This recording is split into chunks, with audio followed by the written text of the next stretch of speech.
네, 더 공정하게 더 균형 있게 스픽스 브리핑 박영식입니다. 오늘 월요일입니다. 날씨가 매우 무더울 것으로 예상되고 있는데 오늘 신문들은 어떤 얘기로 뜨거운지 함께 만나보실 텐데요.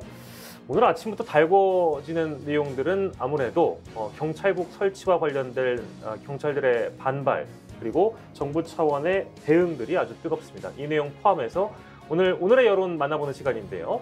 두 여론조사 전문가들과 함께 이야기 나눠보도록 하겠습니다. 오늘 세 분과 함께 할 텐데요. 배철호 리얼미터 수석 전문위원, 배종찬 인사이트K 연구소장, 최민우 스픽스 기자와 함께 하겠습니다. 어서 오십시오. 안녕하십니까. 예, 반갑습니다. 월요일인데요. 마찬가지로 두 분과 함께 여론도 다뤄보고 다양한 내용들 다뤄보기 전에 스픽스가 선정한 일면부터 먼저 만나보도록 하겠습니다. 어떤 내용이 담겨 있는지 저희가 선정한 일면을 먼저 만나보시죠. 그렇습니다. 우영우 인기 있죠. 저희가 우영우 얘기 저희 스펙스 브리핑 시간에 많이 해봤는데 현실 속의 우영우는 드라마 속 우영우와는 다르다. 즉 자폐 스펙트럼 내지는 장애가 있는 분들 중에 10만 명이 현실적으로 넘어가 있는데 특수교육 대상이 10만 3,695명이라고 해요. 근데 일반 전문대 진학이 15%에 그쳤고 고교생 진학률에 비교하자면 74%와 차이가 있다라는 서울신문의 보도고요. 다음 보도도 마찬가지로 취업조차 별따기다.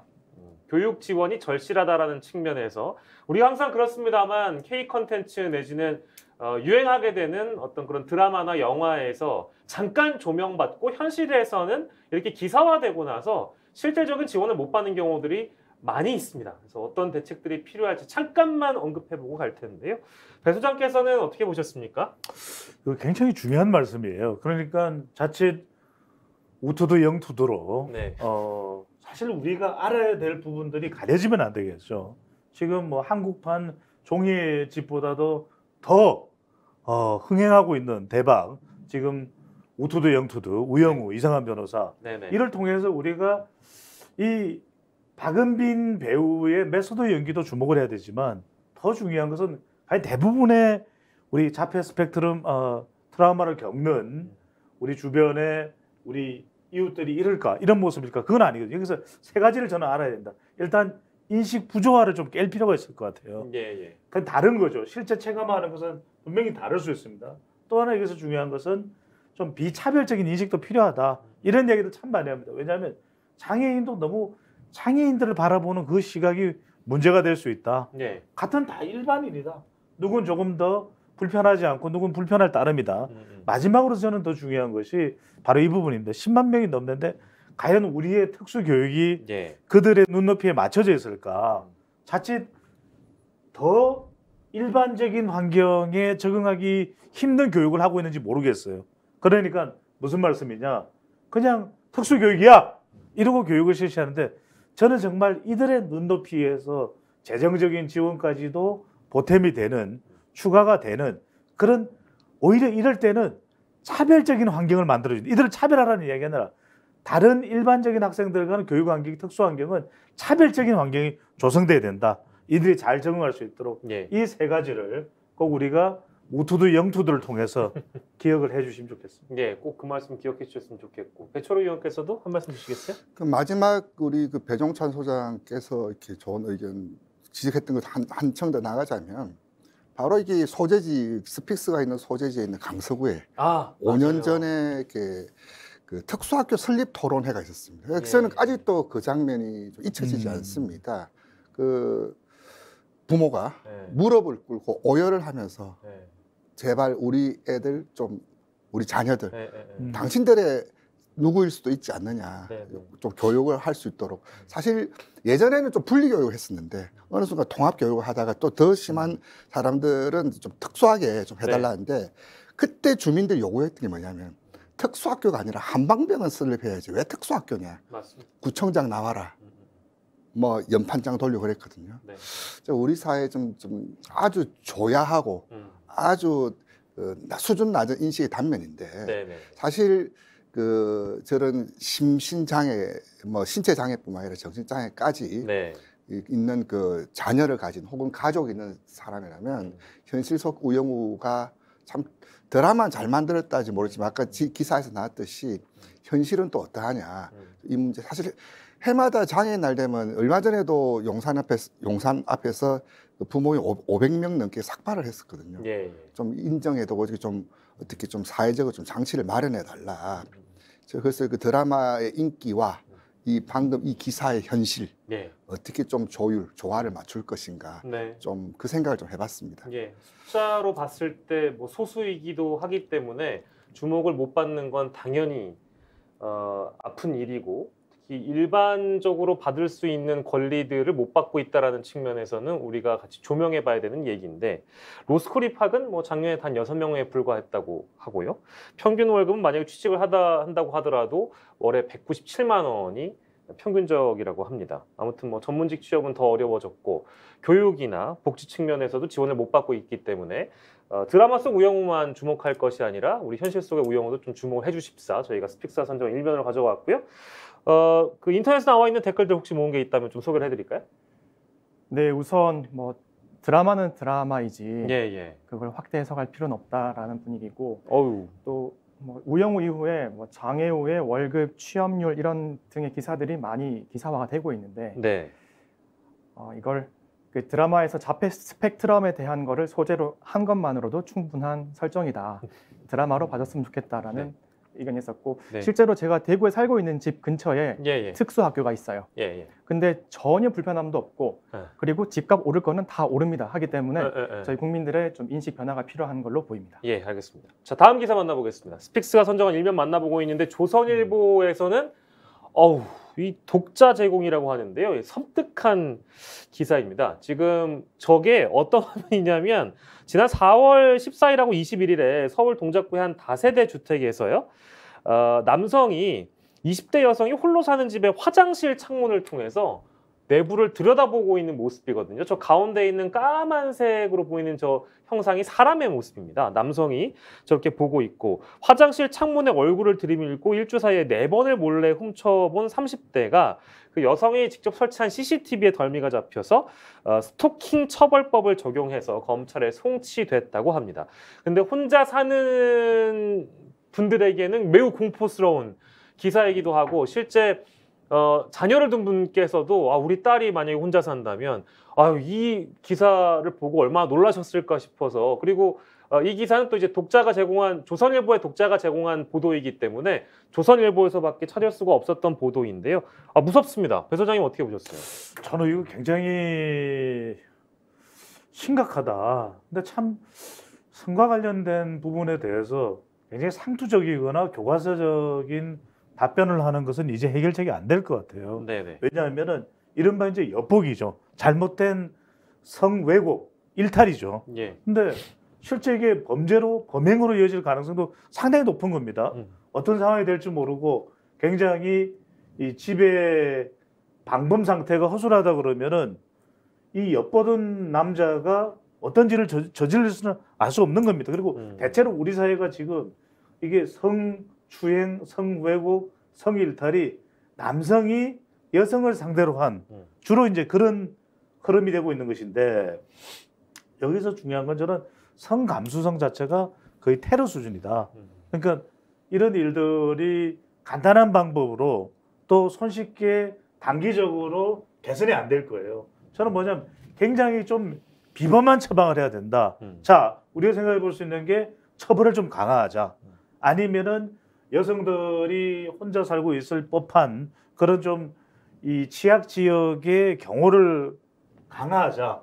또 가로등 같은 것도 불을 밝게 하자. 네네. 소리를 질러보자. 예. 안 돼! 그러면 이제 주변 사람들이 와서 또 지켜볼 수도 있는데 미국의 경우에도 왜 아무리 소리 질러도 안 왔다는 그런 관련된 현상 분석도 있었잖아요. 저는 핵심 뭐냐? 예. 아주 어릴 때부터 아주 아이들이 어릴 때부터 이렇게 인성이 형성되는 또 지식이 형성되는 그 시점부터 좀 철저한 집중 교육이 있어야 될 것 같아요. 우리가 성교육 제대로 안 되고 있어요. 예. 그러다 보니까 뭐 60, 70대도 문제 많은 사람 많아요. 예. 그래서 어릴 때부터 아주 세밀하고 정교한 수준 높은 또 많은 인력이 투입되는 그런 교육을 통해서 남녀 간의 이런 좀 생각, 사고 또 서로 간에 이해할 수 있는 그런 그게 20대, 30대 젠더 갈등도 해소할 수 있는 차원이기도 하거든요. 저는 그 시도를 해야 된다고 봅니다. 예. 이제 이런 내용들이 꼭 보도가 되면 한쪽에서는 아주 해괴한 댓글들을 많이 답니다. 아니, 그러니까 화장실 창문을 닫아놓으면 될 거 아니냐, 아니면 뭐 방범을 스스로 뭐 좀 신경을 쓰면 될 거 아니냐, 뭐 이런 말도 안 되는 댓글들이 많이 달려서요. 저희가 굳이 그 댓글은 오늘 알아보지 않겠습니다. 자, 다음 기사 만나볼까요? 일면의 마지막 면으로 좀 소개를 해드리려고 하는데요. 동아일보의 보도이기도 합니다. 강남역 일대의 목금밤은 택시 지옥. 2배 비싼 호출로도 못 잡는다. 이게 르포 형태로 동아일보 기자가 쓴 건데요. 회식하고 술자리가 끝낸 다음에 승객들이 몰리니까 30여 분 호출해도 소용이 없다.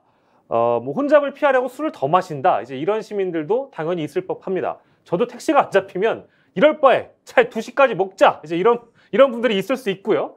실제 뭐 저희 4명 다 애주가가 아닌지 그런 뭐 중요하지 않습니다만 어쨌든 좀 상식적 차원에서 접근을 해보면 택시가 안 잡히면 무지 짜증이 나기도 하고 술을 차라리 더 먹고 집에 가자. 그러다가 혹시 너무 취해서 대리를 안 부르고 음주운전을 하는 경우도 있을 수 있을 것 같아서, 자, 세계일보의 보도를 보시죠.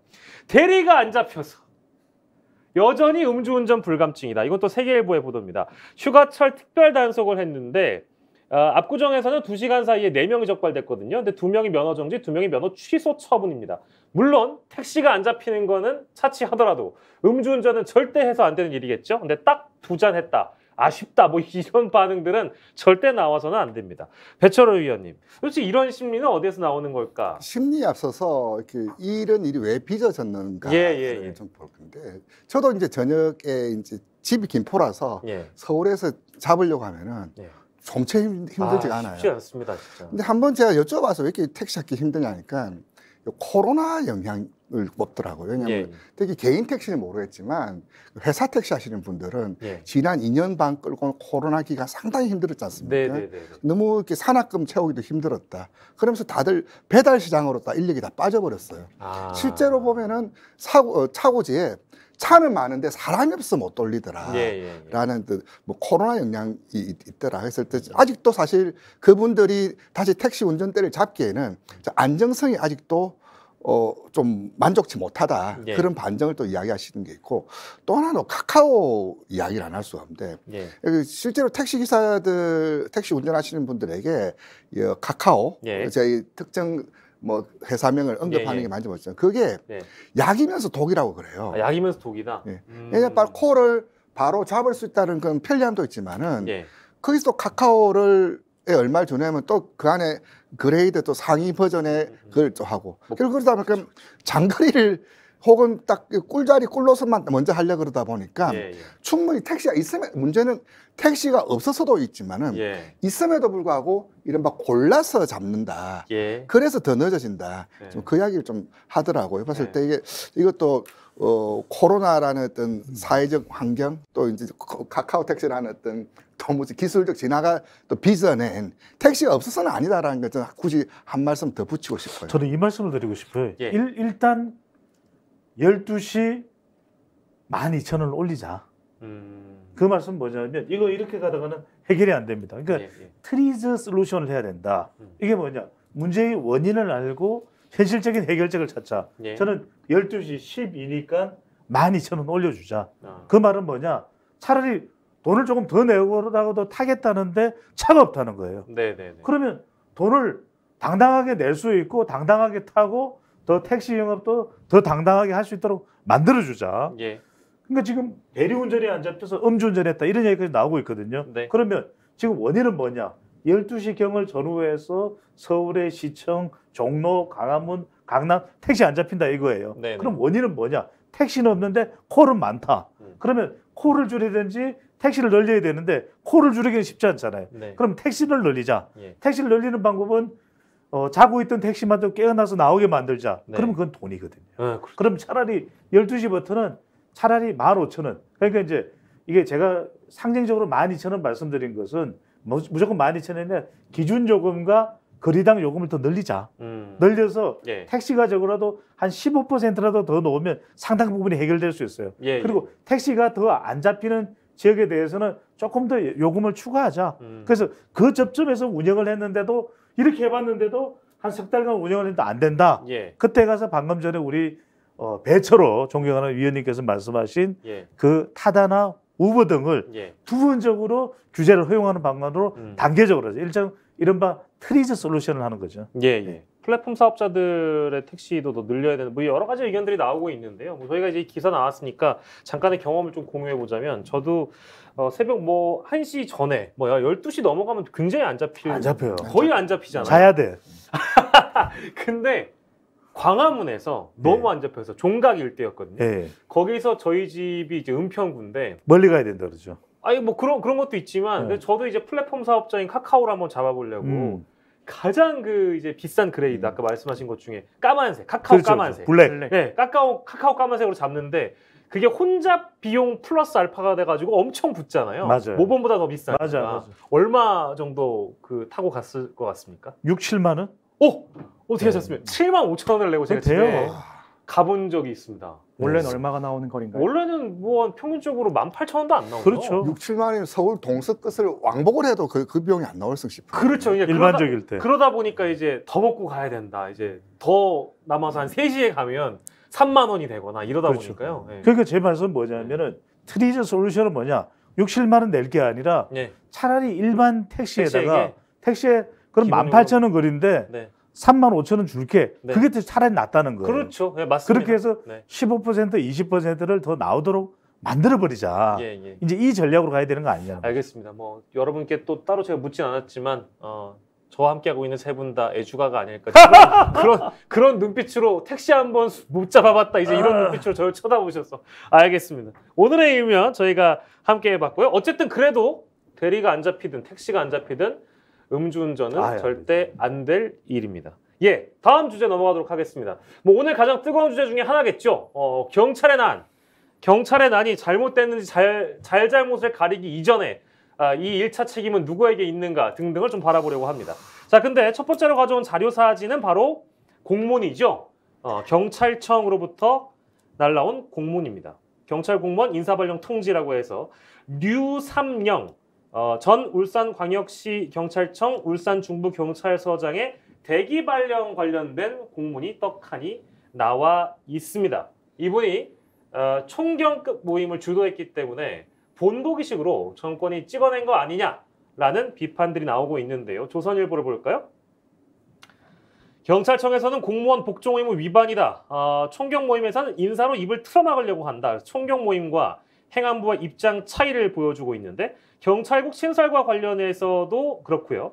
행안부 장관의 경찰청장 지휘 규칙 제정도 마찬가지로 의견을 달리하고 있습니다. 중앙일보의 보도를 보면 아산시 경찰인재개발원에서 있었던 전국경찰서장 회의 회의장 입구에는 350여 명이 넘는 총경급 직원들이 무궁화 화분을 보내서 지지 의사를 밝힌 것으로 보이고 한겨레 보도를 보면 역시 류삼영 전 울산 중부경찰서장의 모습도 함께 보이고 있습니다. 자, 어떤 의견 주시겠습니까, 위원님? 사실 이 장면은 예고된 장면이었습니다. 왜냐하면 검수완박법이 통과되면 그럼 그 더 비대해질 그 기존의 경찰권도 뭐 세다 예. 비대하다고 하는데 거기다가 기존 검찰이 가지고 있었던 그것까지 얹혀지면서 그렇다면 과연 검찰은 힘을 뺐는데 그 비대해진 경찰은 어떻게 할 것이냐. 지금 일절과 이절이 자연스럽게 물리면서 빚어지는 건데 네. 여기서 좀 디테일하게 그리고 정교하게 그리고 좀 더 그 구체적인 해법이 좀 필요한데 네. 일단 윤 정부 입장에서는 우리는 과거 치안본부, 내무부 치안본부 그런 관계는 아니다라고 하지만 예. 어찌됐든 간에 이러저런 그 혐의 정황들을 보면은 좀 경찰권 결국 이제 공무원 조직을 잡는 거 두 가지거든요. 네네. 하나는 인사고 하나는 예산이에요. 예. 그 인사로 이제 길들이고 예산으로 이제 핸들링 하는 것이 이제 전통적인 어떤 그 방법인데 이 경찰국 신설 관련해서도 보면은 너무 그 경찰을 행안부는 아니다. 기존 검찰국처럼 검찰 같은 경우는 이제 총장이 굉장히 독립적인 지위를 가지고 있고 예. 인사는 이제 법무부 장관하고 하지만 대부분이 보면은 총장 중심 원톱으로 이제 동일체로 이렇게 그렇게 가는 측면도 있는데 경찰 같은 경우는 아직도 그러지 못한 측면에서 경찰국 신설이다라고 하지만 예. 누가 봐도 그거는 조금 설득력이 좀 떨어져요. 또 하나가 뭐냐면은 그렇다면 경찰들은 직접 제재 혹은 어떤 그 가두리에 갇히는 걸 좀 당연히 반발이 있을 텐데, 예, 예. 그러니까 그에 대한 반응이 뭐였냐고 궁금했는데 보면은 그 이상민 장관도 그렇고 네. 사실 이런 모임이 일선 지청에서 보면은 평검사 연석회의라든지 검사장 회의랑 다를 게 뭐가 있냐. 모여서 그렇다면 우리 조직이 변하고 조직의 변화에 따른 어떤 요구되는 것들이 많아서 네. 의견을 들어보기 위해서 모여서 이야기했다는 것에 대해서 예, 예. 바로 열자마자 인사대기 이제 태클이 들어왔잖아요. 예, 예. 이런 것 자체를 논의 자체도 허용할 수 없다. 그래서 이 문제 저는 의외로 다른 문제와 다르게 이 문제는 굉장히 좀 길어지고 좀 전국의 어떤 향후 당분간 네네. 전국의 어떤 핫 이슈로 좀 작동할 수 있는 그런 개연성도 상당히 있다. 예, 좀 예. 그렇게 좀 보여집니다. 이건 간단해요. 예. 바보야. 간단합니까? 문제는 소통이야. 경청하란 그러니까 말씀. 이건 첫 번째로는 경찰위원회를 강화하면 돼요.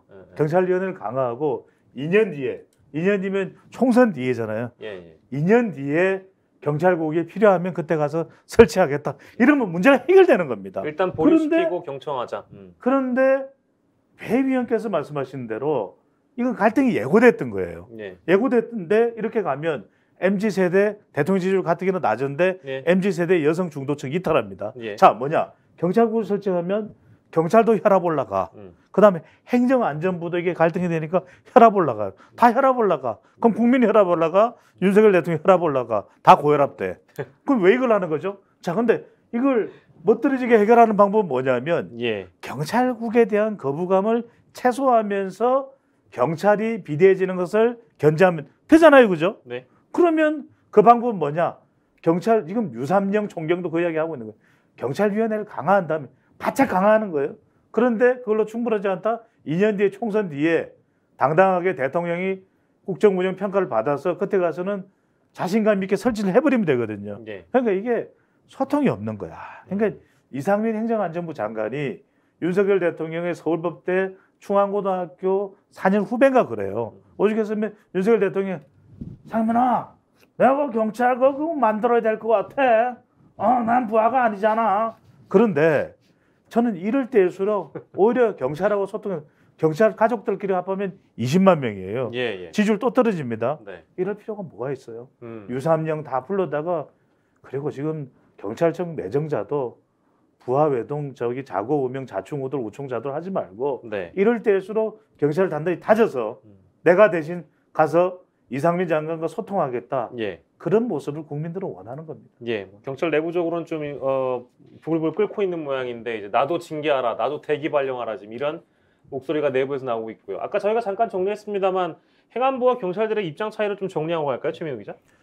네, 총경 모임에서는 경찰국 신설을 두고 경찰의 중립성과 책임성을 위협하고 있다 네. 주장하고 있고 행안부는 과거 청와대 민정수석실의 불투명한 제시 대신에 합리적인 지휘를 하려고 하는 거다라는 것이 쟁점이고 네네. 두 번째 쟁점은 그 행안부 장관의 경찰청장 지휘 규칙 제정에 관련된 건데 네. 총경 모임에서는 정부조직법 34조 1항을 두고는 이제 행안장관 사무에 치안이 없기 때문에 법치주의를 훼손한다라는 예. 주장이고 행안부에서는 같은 조 5항에 있는 치안사무관장을 위해서 행안부 장관 소속으로 경찰청을 둔다라는 조항이 있기 때문에 문제 없다. 이 두 가지가 쟁점입니다. 행안부 장관이 이제 판사 출신이라서 법을 또 잘 알지 않겠습니까? 그래서 저랑 이제 어떤 조항들을 해석함에 있어서 이상민 장관이 예. 판사 출신이군요. 예. 그러니까 판사 출신이다 보니까 그래서 저는 이제 그런 조항을 해석하는 데 있어서 저희가 이제 법률 전문가가 아니기 때문에 저희가 뭐 앞서서 이게 맞다 틀리다를 논의하기 전에 다만 이제 그 절차적으로 문제를 삼고 싶은 부분은 보통 국회 동의를 구해서 법을 개정하거나 시행령 잠깐 수정해가지고 졸속으로 처리한다는 이런 부분들은 사실 좀 너무 급한 거 아니었는가 이제 이런 생각 좀 들어가지고요. 어떻게 보십니까? 보면은 네. 그저께 이제 진중권 전 동양대 교수가 네네. 그 재밌는 포인트를 지적하셨고 저도 이제 늘 그랬는데 윤 대통령의 이른바 레갈 마인드라는 게 있어요. 네네. 모든 게 법적으로 불법이냐 아니냐. 네네. 불법이 아니라면 할 수 있지 않느냐. 예. 근데 레갈 마인드보다 더 위에 상위에 있는 것이 뭡니까? 네. 공적인 퍼블릭 마인드고 역사적 마인드예요. 예. 지금 법적으로 문제되지 않다 해석의 이견 여지는 부분적 다툼이 있더라도 네네. 법적으로 크게 충돌되거나 논리 구조에 벗어나지 않기 때문에 예. 문제 없다. 괜찮다. 그렇죠. 그게 예. 이제 그게 바로 윤 대통령 이 장관의 했던 공통된 인식이 그런 레갈 마인드로 막 그보다 더 문제가 뭐냐 지난 사적 채무 있었을 때 예. 법적으로 문제 없지 않아요. 그분은 법적으로만 문제 없다면 불법의 선을 넘지 않다면 그게 무슨 문제냐. 그런 인식의 저변을 한 자락을 좀 읽어야 된다. 그래서 사실 이 사단이 여기까지 왔다. 우리 배 소장이 이야기했던 대로 그렇다라면 당연히 경찰급 비대지면 여야 관계에서 어떻게 풀 거냐. 또 해당 주체이죠. 경찰과 어떤 용산과의 관계, 또 이제 전문가들의 모임을 통해서 어떻게 조율 조정하면서 풀어 나갈 것인가라는 걸 정상적인 루트로 탔더라면 이런 충돌 혹은 이런 장면까지는 안 왔을 텐데 그 문제는 이 문제를 왜 제가 지적하냐면 지금뿐만 아니라 앞으로도 계속 그런 등장할 개연성이 매우 높기 때문에 이 문제를 좀 언급을 했습니다. 법치보다 이제 정치가 그 위에 있다는 그렇죠. 말씀이시고요. 맞습니다. 아니 근데 이게 다 법입니다. 왜 법과 사상이 단순히 우리가 사법부에만 적용이 됐습니까? 우리 일상생활에도 법으로 적용하지 않더라도 사실 그 법을 충분히 우리가 적용을 하고 있는 거잖아요. 상대방에 대한 예우 그리고 횡단보도를 지키는 거. 그럼 다 법전 보면서 길을 걸어야 됩니까? 길을 걷다가 횡단보도 나오길래 갑자기 법전을 펼치면 횡단보도야. 이거 도로교통법 42조 3항인데 이렇게 하진 않잖아요. 그럼 뭐냐? 지금 우리에게 필요한 것은 과연 어떤 것을 우리가 더 교훈으로 빼다 꼽아 넣느냐 이게 중요한데 지금 현 정부에도 MB 출신 때 인사들 전문가들이 상당히 많습니다. 자, 이명박 전 대통령에 대해서 우리가 부정적인 것도 많이 하지만 긍정적인 것도 있어요. 가령 청계천을 뒤엎었을 때 그래서 지금처럼 청계천을 복원해서 공원화했을 때 그때도 많은 반발이 있었죠. 근데 항상 이명박 전 대통령이 강조한 건 뭐냐? 나는 끊임없이 완급 조절을 했다. 그리고 충분히 주변에 뭐 100%는 아니겠죠. 그 상가에 있는 상인들을 설득했다. 그다음에 마지막으로는 소통을 했다. 이 이야기거든요. 이게 법 위에 있습니다. 그래서 정말 경찰과 협력을 대상에 하는 요즘 우리 그러면은 국가를 다스리는 지도자가 경찰에 대해서 법적으로 소송 업무를 수행하는 것이 더 바람직한 거면 그래? 야당? 알겠어. 이번 주 고소장 날라가. 이게 우리가 원하는 국정 운영일까요? 그게 아니라 정말 정말 단순한 1차적 차원 이상의 고차원적인 대통령 국정 운영, 국민들을 눈물 흘리게. 아니 지금 우리가 스픽스 방송하면서도 여기 최민희 기자 나와 있잖아요. 우리 법적으로 괜찮은 거야? 법이 우리를 뭐라 그러지 않겠어? 이렇게 우리가 우려하고 하면 어떻게 방송합니까? 하지만 국민들이 정말 마음 편하게 그 문제가 되는 법마저도 고쳐줄 수 있는 윤석열 대통령, 윤석열 정부를 기대하고 있는 것이죠. 윤석열 정부의 그러면 대통령 비서실장이 어떤 언급을 했는지 좀 소개를 해드리고 이어가도록 하겠습니다. 경북일보에 보도 볼까요? 대통령실 청사에서 기자간담회가 열렸는데 이 다음 기사입니다. 그렇습니다. 기자간담회가 열렸는데 여기에서 관련된 내용을 가지고 평검사 회의와 경찰서장의 회의는 차원이 다르다. 대구신문의 보도 이어갈까요? 서장 전체 회의 개최한 것을 대통령실의 비서실장이 비판을 하면서 정부 차원의 입장이 어떠한지는 잘 설명이 되는 것 같습니다. 여야의 입장도 영남일보 보도를 통해서 소개를 해드리면 여당에서는 지휘부의 지시를 불복한 거다. 야당은 이제 전두환이 나왔어요. 전두환식 경고 아니냐. 그래서 이 논란은 두 분의 말씀대로 계속해서 확산이 될 것 같습니다. 중앙일보 보도 마지막으로 좀 보여드리고 이 내용 끝낼 텐데요. 경제가 핵심인데 좋아질 것 같지 않아서 걱정이다. 경제가 핵심으로 이제 국민들에게 다가가려면 이제 이런 논란이나 이슈들은 좀 더 수면 아래로 가라앉아야 될 텐데 이런 언급을 하시는 걸 보니 앞으로의 상황을 어떻게 풀어갈지 아무튼 좀 걱정이 되는 측면이 있습니다. 자, 다음 순서로 이어가도록 하겠습니다. 다음 순서는 이슈 집중 시간인데요. 바로 이준석의 힐링 투어를 저희가 잠시 따라가 보려고 합니다. 자, 어디로 갔을까요? 동아일보 보도입니다. 이준석의 장외정치, 진도와 광주에 이어서 포항에 갔습니다. 포항에서 송도 해변 치킨집에서 마이크를 잡고 이야기를 하고 있는데 아주 표정이 밝아요. 자, 서울신문 보도 볼까요?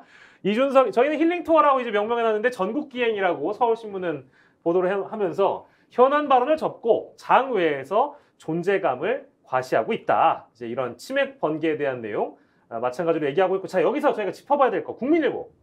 여론조사 결과에 자신감을 얻었나? 지난주였죠. 25.2%의 지지율로 당대표 적합도에서 1위를 기록했습니다.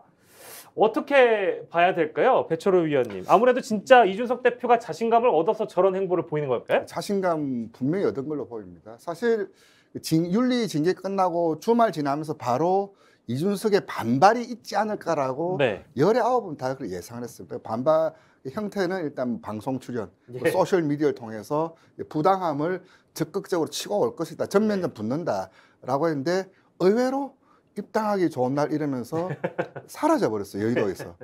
이게 뭐냐? 지금까지 봐왔던 이준석이라면 당연히 발끈하고 치받고 들어오면 예. 그때 한번 더 누르겠다. 네네네. 이때 윤리가 사법적인 심판은 아니지만은 예. 뭐 사법적인 성격을 굳이 정의를 한다라면 그 이절은 정치적으로 완전 눌러버리겠다라고 했는데 의외로 빠져버렸어요. 오히려 뭐 그 장면을 기다렸던 사람들이 오히려 좀 약간 좀 황당했는데 예. 굉장히 영민합니다. 저 봤을 때 판을 길게 끌고 가겠다. 예. 장기전으로 가겠다는 거죠. 예. 그리고 또 하나는 지금 현재 여야 어느 정치인들 전국에 돌면서 나 어디 갈 테니 봅시다라고 했을 때 100명씩, 200명씩, 400명씩 나올 수 있는 정치인이 과연 누가 있냐. 대선급 정치인 이재명 의원 정도 말고 누가 있냐. 또 이제 청도 분명히 있고 네. 또 이유도 분명히 있어요. 예. 그러면서 굉장히 로키로 하이톤 고강도 압박이 아니라 예. 저강도로 따지면서 절대로 뭐 윤 대통령 당 이야기 안 해요. 예. 예. 자기 이야기하면서 뭐 광주 와서는 막 이렇게 우리가 더 오겠는데 미안하다. 예. 아주 지금 이른바 윤핵관들 혹은 지난번 이준석 징계를 주도했던 세력들 봤을 때는 예. 야, 참 얄밉다. 저거 뭐 어떻게 할 수도 없고 참 잘하고 있다. 예. 자기 정치.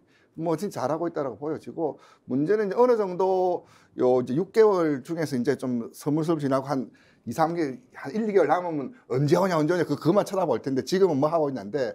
아마 이준석 아마 6개월 징계 끝나고 복귀한다라면 혹은 그 복귀 직전에는 아마 징계 이전보다도 더 큰 영향력, 더 큰 당내 보이스 예. 예. 의견들을 몰고 오지 않을까. 예. 오히려 그때 그 장면에 국민의힘은 과연 어떻게 나올까. 예. 벌써부터 관심 포인트가 좀 크게 가 있습니다. 예. 두 가지 좀 짚고 싶은 게 있는데 네. 그러니까 첫째는 경찰 수사 결과에 따라서 저런 행보가 무위로 돌아갈 가능성 이 하나가 있는 것이고 그렇죠. 그건 늘 남아있는 그렇죠. 문제죠. 그리고 늘 상존하는 것이고 만약 경찰 수사 결과가 기소 의견 이런 게 아니라 무혐의가 나온다고 하더라도 당 차원에서 출마를 못할 수 있는 바닥을 좀 깔아둔다라는 그런 움직임이 있는 것 같아요. 그래서 이제 관련된 보도를 좀 이어갈 텐데 바로 이분이 고개를 들고 있습니다. 다음 보도 만나보시죠. 국민일보에서는 지금 나경원 전 의원이 국민의힘 전대 출마에 거론되고 있기 때문에 인터뷰를 했는데요. 기억하시겠습니다만 지난 국민의힘 전당대회에서 물론 여론은 이준석의 손을 들어줬지만 당심은 나경원 의원이 1위로 기억이 되고 있어요. 그렇기 때문에 이제 자리가 잘 깔리면 뭐 이제 출마될 인물들의 면면은 이미 거론되고 있지만 안철수, 김기현, 뭐 나경원 이런 인물들이 들어와서 평가를 받는데 거긴 이준석이 없을 것이다. 이제 이런 전망까지 나오고 있습니다. 가능성이 있을까요, 배 소장님? 우리가 뭘 봐야 되냐면은 예. 결국에는 이준석 대표가 뿜뿜하느냐 주저하느냐 침몰하느냐는 네. 대통령과 당 내부의 예. 윤핵관에 달려 있는 거예요. 역시 윤심. 아니 뭐냐? 지금 대통령 지지율이 60%다. 네. 그리고 국민의힘 지지율이 이준석 대표 나갔는데 55%다. 네. 그러면 이준석 생각 안 해요. 왜? 지금 집안이 잘 돌아가고 있으니까 대통령이 싱싱 달리고 있으니까 네. 그 이야기는 이준석을 내쳤는데 징계를 받았는데 예. 지지율은 더 가라앉고 네. 국민의힘은 지금 뭐 난리법석이에요. 김장, 간장, 권장, 네. 권성동, 장제원, 김장, 김기현, 장제원, 또 간장, 안철수 무슨 식료품 가게입니까? 집권 여당입니다. 네. 집권 여당이면 네. 국민들이 꼼짝 못하게 정말 시선을 붙들어들 정도로 그런 경쟁력을 발휘해야 되거든요. 예. 그러니까 왜 지금 이준석 대표 관련된 기사가 나올까? 네. 이 기사가 나오면서 사진까지 박영식 앵커는 잘 아시면 언론사에서 사진까지 나오는 거는 예, 예. 굉장히 주목하는 거예요. 그렇죠. 그건 무슨 이야기냐면은 지금 대통령도 그렇고 국민의힘도 그렇고 지지율이 시원치 않다. 네네. 그 이야기 때문에 지금 더불어민주당 지지층이나 중도층에서는 아니 준석이 목 쳐내고 잘 낸 건 뭐 있노? 뭐가 있노? 포항에서는 과메기 먹자 이렇게 되는 거거든요. 그러니까 그 이야기는 뭐냐? 예. 포항에는 과메기 먹겠죠. 네. 그러니까 지금 중요한 두 말씀. 예. 경찰 수사 기소될 수 있습니다. 아니 이준석이 파렴치했네. 성 상납을 받아. 두 번째는 이준석 대표가 문제되니까 빨리 조기 전당대회로 가자. 또는 이준석 대표로서는 기사에 생각할 수 있는 것이 경찰 수사해 봤더니 무혐의다. 이거 다 중요한 거 아니에요. 예. 왜? 조기 전당대회를 하든 경찰 수사를 해서 무혐의가 나오든 경찰 수사에서 혐의가 많아서 기소를 하든 지금 이준석 대표 개인의 혐의와 개인의 문제점을 떠나서 당이 와 이라노. 당이 이 징계 뭐하러 했노? 뭐 때문이고 이게 지금 영남에서 부글부글 끓어오르고 호남에서 부글부글 끓어오르고 수도권 호남에서 부글부글 끓어오르고 이렇게 되는 거거든요. 예. 그러면 이준석 대표와 관련된 거는 지금 상황이 어떻게 되든 저떻게 되든 간에 끝이 아니라 이제 시작한 거예요. 이제 시작입니다. 네. 네. 자, 그래서 힐링 투어 저희가 제목을 두고 만나보고 있는데 이준석의 힐링 투어와 관련된 우리 인터넷 바닥 민심은 굉장히 우호적인가요? 그래서 뭐 반반입니다. 반반인가요? 우선 국민의힘 홈페이지에 자유발언대라고 있거든요. 할 네네. 말이 있을 때 쓰는 건데 예. 국민의힘 당원 여러분 이준석을 그만둬야 됩니까? 음. 정말 열받아서 TV를 못 보겠습니다라는 분도 계시고 또 댓글에는 아이카이스트 김성진 대표가 제공해준 술자리에서는 어떤 노래 불렀을까요? 약간 이렇게 물어보시는 분도 계시고 조롱이네요. 네, 조롱하는 분도 계시고 반면에 또 전국을 다니면서 특히 전라도 간 거에 대해서 좋은 행보로 해석됩니다. 시간 날 때 이런 행보 보이는 거 참 좋습니다. 그리고 영호남에서 지지받는 유일한 정치인이다. 이런 댓글이 있는데 갑자기 이런 생각이 났어요. 혹시 영남과 호남을 같이 하는 노래 생각나는 거 없으세요? 잘 알죠. 네. 한번 같이 불러볼까요? 네네. 지금요? 네, 갑자기요? 화개장터. 기장 첫 부분만 시작. 자, 전라도와 경상도를 가로지르는 네. 섬진강 흙이 따라 화개장터에 네. 끝났어요? 끝났습니다. 첫 소절만. 그렇군요. 조영남이군요. 예, 저희 뭐 음주를 하고 생방송을 하는 게 아니라는 점 네. 다시 호로 한번 화계 말씀. 이준석 뭐 이런 네. 하게. 호가 화계예요? 아니, 호가 하면- 하게요. 하면 어떨까? 참, 갑자기 좀 우리 책이 좀 자제해 주시고요. 자, 광주요. 광주는 또 이제 재방문할 계획이 있다고 하니까 포항 갔다가 대구 갔다 또 다시 광주 갈 계획이 있다고 합니다. 이준석 대표의 힐링 투어는 저희가 계속해서 따라가 보도록 하죠. 자, 오늘의 여론으로 바로 넘어가도록 하겠습니다. 오늘 나온 따끈따끈한 여론조사를 기반으로 해서 두 분의 여론조사 전문가와 함께 이야기를 나눠보는 시간인데요. 자, 오늘 나온 리얼미터에 대한 여론조사, 리얼미터발 여론조사를 먼저 만나보도록 하겠습니다. 33.4에서 33.3으로 긍정평가가 내려와 있고요. 부정평가 역시도 0.1%포인트 올라갔네요. 어떻게 해석해야 될까요? 이번 주 결과는 전주 대비해서 이를테면 노체인지 변화 없음, 거의 변화 보합, 없음. 네. 보합으로 있는데 사실 지난주 이 자리에서 제가 그렇게 말씀드린 이번 지난주 안주 매우 중요하다. 예, 매우 예. 중요할 수밖에 없죠. 연이은 어떤 하락세. 예. 지난주에 제가 제동장치가 작동되지 않았다라고 말씀드렸는데 네. 오늘 저는 지혈은 했다 이런 표현을 좀 썼어요.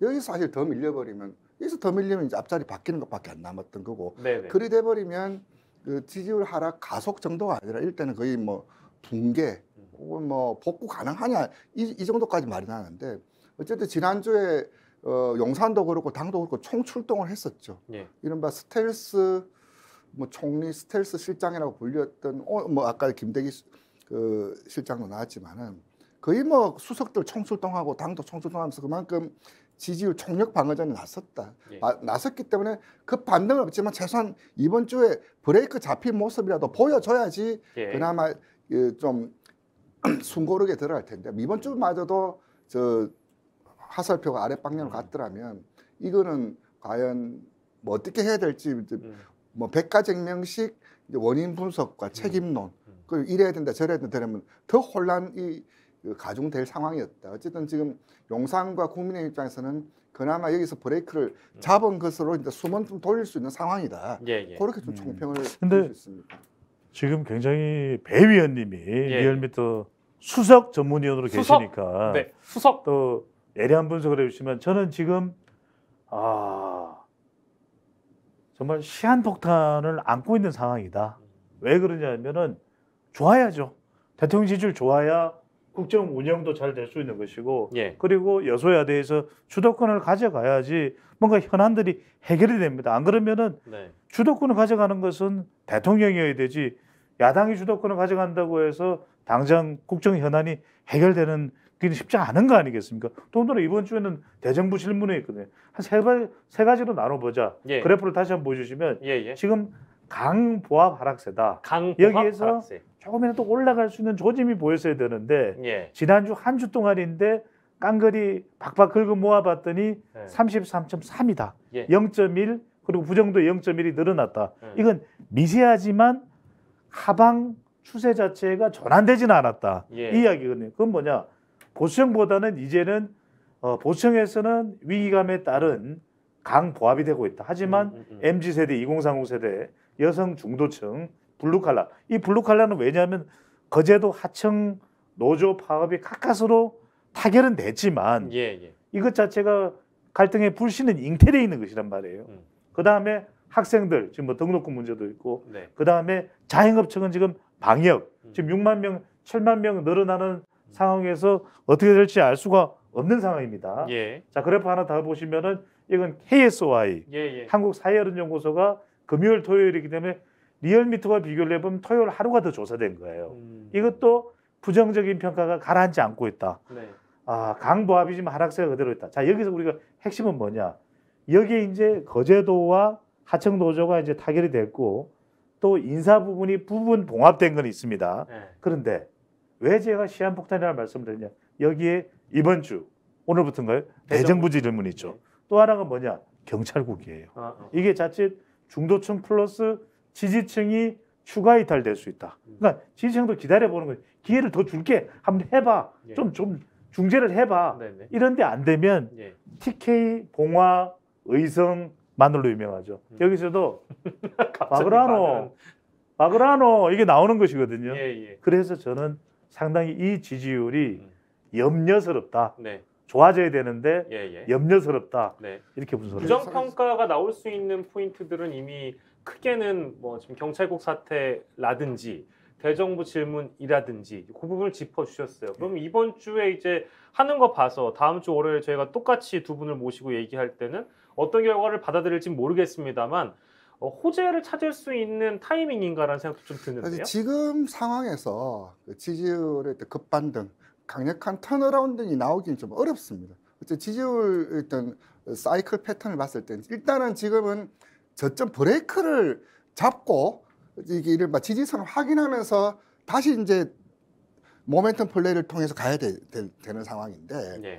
지금 어쨌든 그 용산이든 여의도든 간에 과연 지지선이 어디냐 그것을 확인을 못했다. 그러니까 지하 1층인 줄 끝났다는데 지하도 2층, 3층 쭉쭉 가더라. 예. 그러니까 이제 지금까지 했던 5, 6주 연속이었는데 어쨌든 이번 주 그나마 공통적으로 지난주 발표된 갤럽도 동률. 예. 이번 주 이제 KSOI, 리얼미터 모두 다 지난주와 변화 없어 강보합 수준에서 변화 없음. 그렇다면 여기서 해법이 뭐냐면 이게 과연 지지선이냐, 예. 아니면 쉬었다가 더 내려간 장면이냐. 예. 두 가지 시각이 있을 수 있죠. 두 가지 시각에서 이제 이번 주에서 가장 그 큰 정치적 이벤트가 뭐냐면 대정부 질문이에요. 예. 지금까지 장애 설전을 가졌던 서해 비살 강제북송 그리고 알박기 대 측근 인사 그리고 이제 뭐 경제 기조, 대외 기조 이런 것들을 여러 가지 장내에서 이제 나올 텐데 그렇다면 그 국무위원이라고 하는 장관들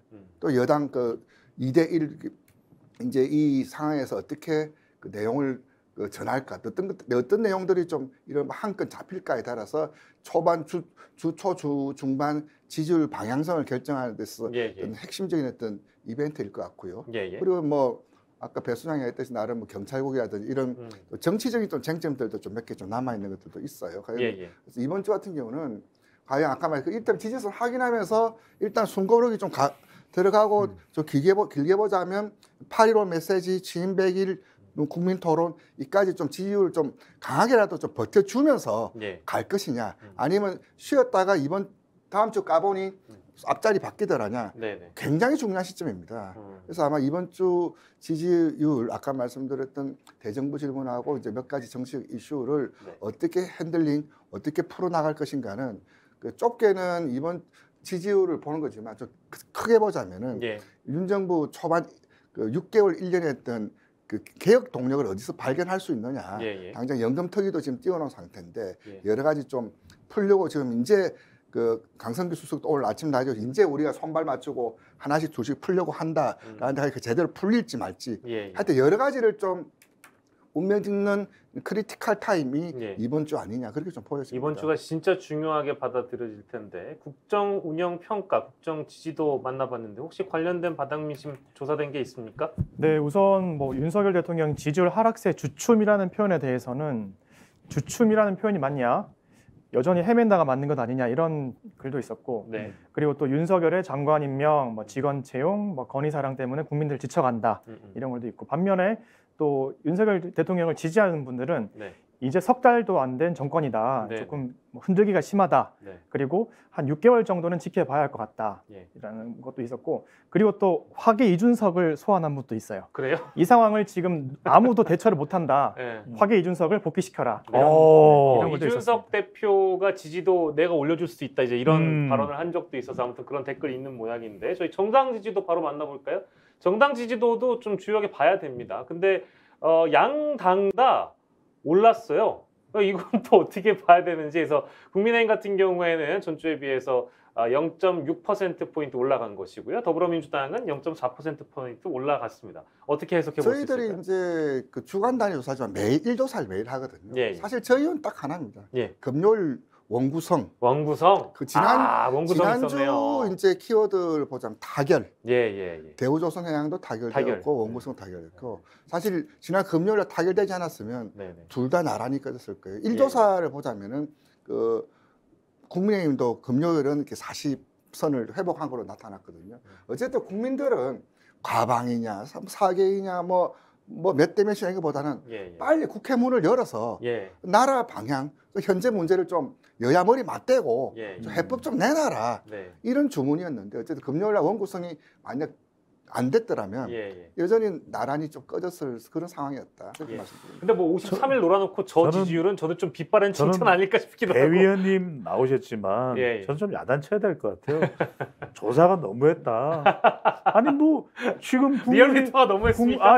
그러니까요. 국민의힘 뭐 이게 리얼미터가 뭐 의도적으로 한 건 아니겠죠. 근데 지금 심지어는 KSY는 뭐 더불어민주당 41.9, 국민의힘 32.1이에요. 그래 국민의힘 요즘에 분란들이 많고 또 제대로 대응 못하고 뭐 간장, 뭐 권장, 김장, 게장, 뭐 간장, 게장. 근데 더불어민주당은 뭐 특별히 한 게 뭐가 있어요? 박지원 전 비대위원장 중심으로 해서 공박을 벌이고 있고, 그러니까 저는 지금 정치권만 정신 차릴 게 아니라 리얼미터 한국사회연연구소도 좀 정신 차려라. 지금 이게 국민들의 정말 진심이 아닐 거예요. 저 지지율 한 번 더 보여주세요. 리얼미터. 더 야단쳐야 돼. 야단칠 때 해초리가 아니라 야구방망이, 육모방망이. 우리 화계 이준석이 좋아하는 육모방. 아니 무슨 더불어민주당이 지금 무슨 44.6이야. 국민의힘이 뭐가 39.6이야. 국민들 다 들어가고 죽기 마련인데, 이게 그러니까 실제는 이게 조사를 계속 묻고 하다 보니까 뭐 둘 중에 하나 선택을 한 거야, 제가 볼 때. 근데 이것도 더 심층적으로 분석을 해서 그러니까 지금 우리 배 위원님께서 우리 또 같은 우리 집안의 형님이세요. 그래서 들어가셔서 그래서 돈이 좀 덜 들어도 국민의힘에 대해서도 4점 척도든 5점 척도로 물어보고 더불어민주당에 대해서도 4점 척도로 5점 척도로 물어보자, 이렇게 가야지. 자꾸 이게 대결 구도로 해가지고 A 아니면 B로 지어짜서 행주 지어짜듯이 하는 조사하지 말고. 그래서 정치 혐오다. 지금 우리 박영식 의원과 대한민국 최고잖아요. 근데 알잖아. 이게 조사 보고 에이 이건 아니잖아요. 그래서 저도 우리 배 위원님을 야단치는 게 아니라 국민들이 볼 때, 우리 시청자들이 볼 때 지금 동접자가 지금 한 10만 명 계속 늘어날 거예요. 근데 지금 계속 이렇게 조사되면 안 돼요. 그래서 네. 따로따로 물어봐야 돼요. 그래서 네. 민주당도 민주당 독립적으로 심판받게끔 국민의힘도 독립적으로 정의당 빼든지 하여튼 정의당 넣읍시다. 이거 또 정의당에서 반발이 나오니까 예. 우리 정호진 대표도 계시고 하여튼 이렇게 해서 예. 좀 달라진 조사를 다음 주부터 가지고 오실 수 있는 거죠. 아니 리얼미터야 그냥 물어보고 있는 그대로 갖고 온 건데 지금 바로 이택수 대표께 전화 한번 하세요. 아무튼 리얼미터는 죄가 없음을 제가 좀 커버를 쳐드리고요. 네. 오늘의 여러운 시간에서 정당 지지도까지 만나봤습니다. 아무튼 이번 주는 매우 중요한 시간이다. 정당 지지도 또 그리고 정당 지지도와 국정 지지도 못지않게 대정부 질문과 경찰국 사태 어떻게 좀 그 마무리가 될 것인지 저희가 좀 지켜보도록 하고요. 오늘의 정치 시간으로 바로 넘어가도록 하겠습니다. 저희가 오늘의 정치 시간에서는 다양한 정치면의 소식들 들려드리고 있는데요. 더불어민주당으로 좀 가볼까 합니다. 서울신문 보도에 보면 이제 컷오프가 3일 정도 남아있는 민주당의 모습인데 이 이재명 후보는 광주 5.18 민주묘지를 찾아서 자신의 행보를 좀 그 호남 쪽에 강화한 측면이 있고요. 근데 여기서 이제 주목되는 바는 박지원 전 비대가 셀프 공천이다. 즉 이재명 당시 재보궐선거 나가기 전에 나를 공천해야 된다라는 식으로 얘기를 했다는 거예요. 그걸 이제 박지원 전 비대위원장이 당시 지도부였던 시기의 일들을 폭로를 한 것입니다. 이런 것들은 또 그 앞으로 있을 전당대회에서 어떤 영향을 주는가. 거기에 더하자면 이제 반 이재명으로 돌아선 의원들의 단일화 움직임 이런 것도 포함돼서 전당대회 전망을 살짝 해보고 마무리를 할 텐데요. 배철호 위원께서는 민주당의 사태 어떻게 좀 지켜보고 계십니까? 두 가지 다 이를테면 그 이인영 의원께서 한 달 전에 97 그룹들 모아서 같이 그 조찬 자리를 가졌어요. 그러면서 이번 자리에 86들은 내 가급적 뭐 나를 위시해서 안 나오도록 할 테니 97들이 한번 뭐 좀 연이은 선거 패배에 따른 좀 침체된 분위기를 좀 활성화시켜 달라. 물론 그 말은 반명을 염두에 둔 말이죠. 그러면서 이제 그 자리에 이제 박용진, 강병원, 강훈식, 박주민 이 네 명이 섰을 때 그러면 사실 네 명이서 단일화를 하겠다라는 것은 나중에 암묵적인 컨센서스가 좀 있었던 거였어요. 그래서 우리 넷이서 좀 판을 달구고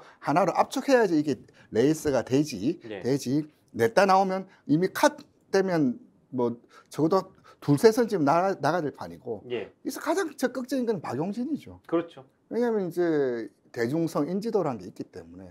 그 결국 이제 압축을 하면 여론조사로 넷 중에 누가 가장 적합하다고 사실상 생각하시면 가장 적합하게 나오니까 그러니까 박용진이 당연히 이제 그렇죠. 적극적으로 나서는 것이고 대신 당심이라든지 당 관계자로 보자면 강병원도 나쁘진 않아요. 강호식도 그렇고 어쨌든 저 예견된 수준이다가 또 하나 이제 박지원 리스크 아닌 리스크가 이제 민주당 지지층 내에서 좀 업자니 말했던 게 과연 그 박 전 위원장이 무슨 말 하고 어떻게 갈까 이제 이런 거였는데 지난 주말에 이제 좀 뜨겁게 달구었던 게 이재명 고문 전화가 왔다.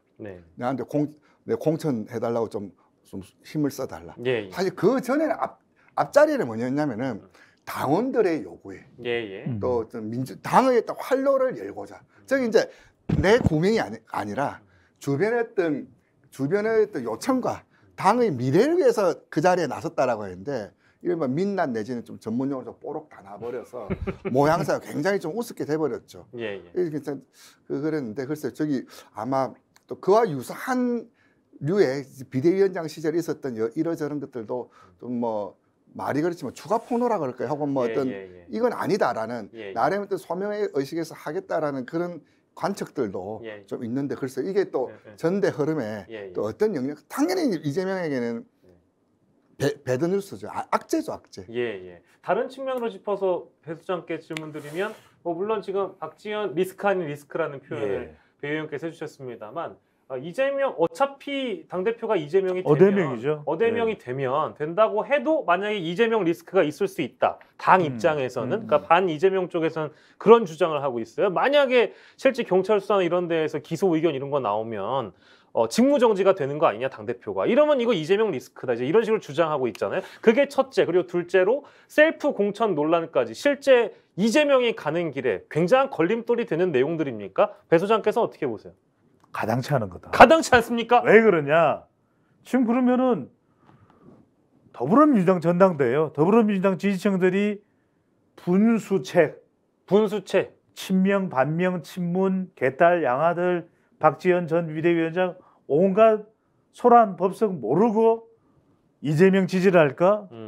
그 분열이 있다는 것도 알고 지지하는 거예요. 그다음에 수사 있을 거라는 걸 감안하고 한동훈 나서겠지.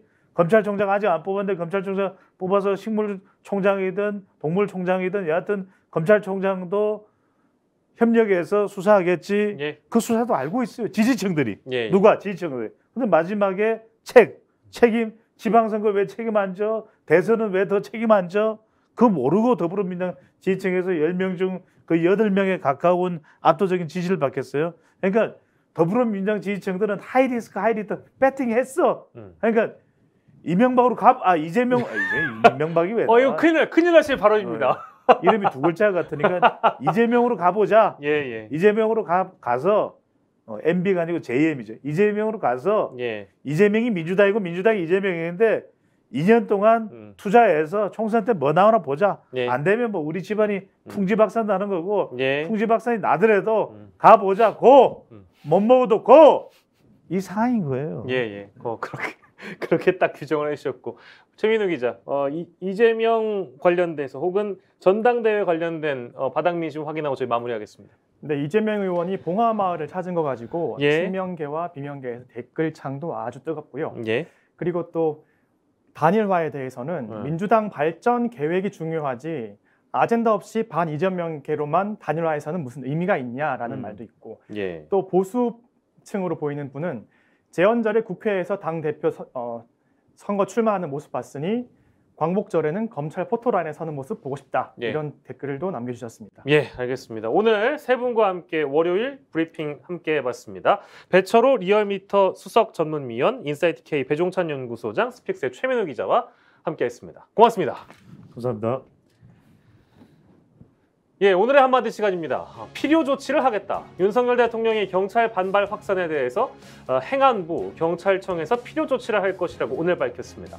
걷잡을 수 없이 번지는 이른바 경란을 행안부와 경찰청 차원에서 강경 대처하겠다는 얘기일 텐데, 기강의 문제를 언급한 걸 보니까 어떤 조치일지 쉽게 예상 가능합니다. 또 행안부 장관 역시 쿠데타를 언급한 걸 보니 정권과 경찰들의 대치는 당분간 극으로 치닫고 대정부 질문의 시작인 오늘 여의도는 시끌시끌할 것으로 보입니다. 이 사태의 1차적 책임은 정부에게 있습니다. 치안 사무가 명시돼 있지 않은 행정안전부 장관에게 경찰 지휘권을 부여한다는 것은 정치적 중립성의 침해를 낳을 수 있습니다. 게다가 국회를 패싱한 채 시행령 개정을 통해 졸속으로 이뤄진 부분도 정당성을 부여하긴 어렵습니다. 이런 상황에서 총경회의나 일선 경찰들의 집단 행동을 기강 문제로 접근하며 대규모 감찰이나 대규모 징계로 덮으려 한다면 수습 국면으로 돌아가기보다는 전국의 혼란만 가져올 뿐이겠죠. 지금 이런 상황에 진짜 필요한 조치는 바로 경청과 타협이 아닐까. 오늘의 브리핑을 마치겠습니다. 여러분 고맙습니다.